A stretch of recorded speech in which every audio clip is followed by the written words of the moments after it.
Hi verse, నేను doctor ఎంజెడి Askari. నేను ఎండి Unani Nandamuri Taraka Ramarao health university Vijayawada నుండి చేశానండి. నా ప్రాక్టీస్ వచ్చేసి నాంపల్లి హైదరాబాద్లో ఉంటుంది.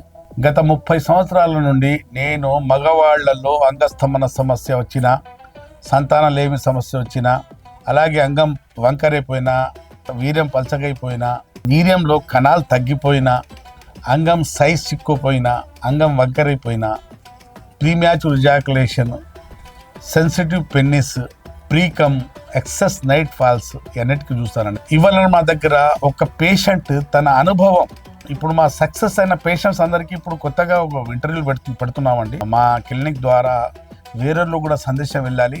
ఈ సెక్స్ సమస్యతో మీరు శాశ్వతంగా బయటపడవచ్చు.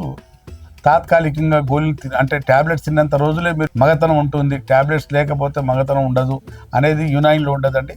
ఒకసారి మీరు మందులు వాడుకుంటే మాటికి మందులు వాడాల్సిన అవసరం ఉండదు. ఒకసారి మందులు వాడుకుంటే మీ మగతనం పెరుగుతుంది, అలాగే మీ సెక్సువల్ డ్యూరేషన్ టైమింగ్ కూడా బాగా పెరుగుతుంది. ఇవాళ మా పేషెంట్తో తన గురించి అడిగి తెలుసుకుందాం. మా దగ్గర మందులు వాడుతున్నాడు, ఇప్పుడు ఎలా ఉంది అది కూడా అడిగి తెలుసుకుందాం. మీరే తన నోట వినండి, మా క్లినిక్లో ఎలా ట్రీట్మెంట్ అవుతుంది, మేము ఎలా చేస్తాం అనేది తన నోటితో వినండి. చెప్పండి బ్రదర్, మీ ఏజ్ ఎంతమ్మా ఇప్పుడు? సార్ మా ఏజ్ 40 ఇయర్స్. పెళ్ళి అయిందా? అయింది సార్. ఎన్ని సంవత్సరాలు అయింది పెళ్ళి అయ్యి? 15 సంవత్సరాలు అవుతుంది. 15 సంవత్సరాలు అయింది. మీకు సమస్య ఏంటమ్మా అసలు? నాకు సిస్టర్స్ కలనం, శీర్ఘస్కలనము, ప్రీమ్యాచ్యూర్ ఎజాకులేషన్. భార్యతో కలిస్తే మీకు ఎంతసేపు వీర్యం బయటకు వస్తుందండి? వచ్చేది ఫస్ట్ ఒక్క నిమిషంలో తొందరనే ఒక్క నిమిషంలో బయటకు వచ్చేసేది. కలిసి. మరి 15 సంవత్సరాలు ఎలా మెయింటైన్ చేసావు? భార్యకు ఏం గొడవలు కాలేదేంటి? గొడవలు అయినాయి సార్, అంటే సాటిస్ఫాక్షన్ గొడవలు అయినాయి. ఒక్క నిమిషం లోపే వీర్యం బయటికి వెళ్ళిపోయింది స్టార్ట్ చేయగానే. ఈ సమస్య 15 సంవత్సరాల నుంచి మీకు వెంటాడుతూనే ఉంది. అవును సార్. మా దగ్గర ఎన్ని రోజులు అయిందమ్మా ట్రీట్మెంట్ స్టార్ట్ చేసి? ఇక్కడ 4 months. 4 months అయింది. ఇప్పుడు ఎలా ఉంది? ఎంత టైం వస్తుందమ్మా? సెక్స్ టైం ఎంత వస్తుంది? ఇప్పుడు 4 minutes. 4 minutes వస్తుంది. గడియాన్ని చూసుకుంటున్నావు కదా? Okay sir. గడియాన్ని చూసుకొని చేస్తున్నావు కదా? చూశారు కదా, విన్నారు కదండి.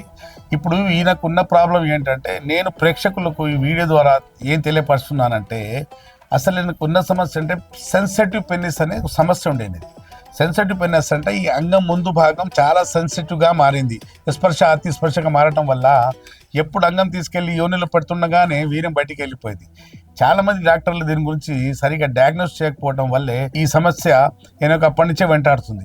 సెన్సిటివ్ పెన్నిస్ అనే సమస్య పెళ్లి కాకముందే అసలు ఉంది ఈయనకు. అతిగా హస్తప్రయోగం చేసే వాళ్ళలో సెన్సిటివ్ పెన్నిస్ అంటే తెలుగులో ముందు భాగం బుల్లెట్ ఉంటారు కదా, ఈ భాగానికి వండడానికి ఈ హెడ్ సెన్సేషన్ చాలా స్పర్శ చాలా పెరిగిపోవడానికి సెన్సిటివ్ పెన్నిస్ అంటారు. ఈ సమస్య ఈయనకు పెళ్లి కాకముందే వెంటాడేది. ఈయనకు గ్రహించక, ఈయనకు కూడా తెలియదు సెన్సిటివ్ పెన్నిస్ అంటే ఒక సమస్య ఉంటుందని. చాలా మంది డాక్టర్లకు చెప్పినా చూపించినా కూడా వాళ్ళు కూడా సరిగా డయాగ్నోస్ చేయకపోవడం వల్ల ఏమైంది, సెన్సిటివ్ పెన్నిస్ మొన్నటి వరకు నా దగ్గర రాకముందు వరకు సెన్సిటివ్ పెన్నిస్ ఉండేది. నా దగ్గర ఫస్ట్ ఈయన వచ్చి చెప్పగానే నాకు అర్థమైపోయింది. ఈయన ఇచ్చిన హిస్టరీలో ఏమర్థమైందంటే, ప్రీమ్యాచ్యూర్ ఎజాకులేషన్ శీఘ్రస్కలన సమస్య కారణం ఏంటంటే ఇతనికి సెన్సిటివ్ పెన్నిస్ అనే సమస్య ఉంది. ఫస్ట్ దానికి ట్రీట్మెంట్ ఇద్దాం అని దానికి ట్రీట్మెంట్ ఇచ్చాను. ఫస్ట్ ఈ 2 months దానికి ట్రీట్మెంట్ ఇచ్చేసి సెక్జువల్ ప్రాబ్లం కోసం ట్రీట్మెంట్ స్టార్ట్ చేసిన తర్వాత ఇప్పుడు సెక్స్ చేస్తున్నాడు. 4 minutes పైనే టైమింగ్ వస్తుంది అన్నాడు. ఇంకా ట్రీట్మెంట్ పూర్తి కాలేదు. ఇంకా ట్రీట్మెంట్ పూర్తిగా అయిన తర్వాత ఇంకా టైం పెరుగుతుంది. అంటే ఒక డాక్టర్ సరిగా డయాగ్నోస్ చేయకపోవటం వల్ల చాలా సమస్యలు వస్తాయి. కాబట్టి ఫస్ట్ డయాగ్నోసిస్ అనేది ఇంపార్టెంట్. ఇప్పుడు అంగస్తంభన సమస్యకు చాలా కారణాలు ఉన్నాయండి. Arteriogenic ED, venogenic ED, neurogenic ED, psychogenic ED, hormonal ED, traumatic ED, అలాగే ఎండోథెలియల్ ఈడీ. 7 రకాలుగా ఈడీ వస్తుందండి. చాలా కారణాలు ఉన్నాయి. దాని కారణాలు కూడా డిఫరెంట్. డయాబెటిక్ ఈడీ, డయాబెటిక్ వల్ల కూడా, షుగర్ వ్యాధి వల్ల కూడా ఎరెక్టైల్ డిస్ఫంక్షన్ వస్తుంది. ఈ అన్నిటి సమస్యలకి మా దగ్గర చక్కటి పరిష్కారము, శాశ్వత పరిష్కారం, మళ్ళీ మందులు వాడాల్సిన అవసరం ఉండదు. మీరు స్క్రీన్ మీద ఉన్న నెంబర్తో పెయిడ్ కన్సల్టేషన్ తీసుకోవచ్చు. విదేశాల్లో ఉన్న వారైనా, మన దేశాన ఏ మూలాన ఉన్నాయైనా, అలాగే ఉభయ రాష్ట్రాలు, తెలుగు రాష్ట్రాలు ఉన్నవారైతే నాతో కలిసి నేరుగా ట్రీట్మెంట్ తీసుకోవచ్చు.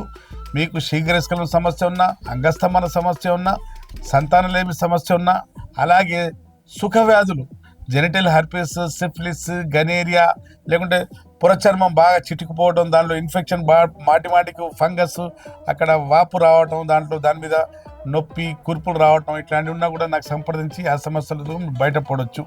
అలాగే మూత్ర సంచి మీద వాపు సిస్టైటిస్ ఉన్న ప్రాస్టేట్ సమస్య ఉన్నా కూడా సంప్రదించి మీరు ట్రీట్మెంట్ తీసుకోవచ్చు. అప్పటి వరకు సెలవు అండి.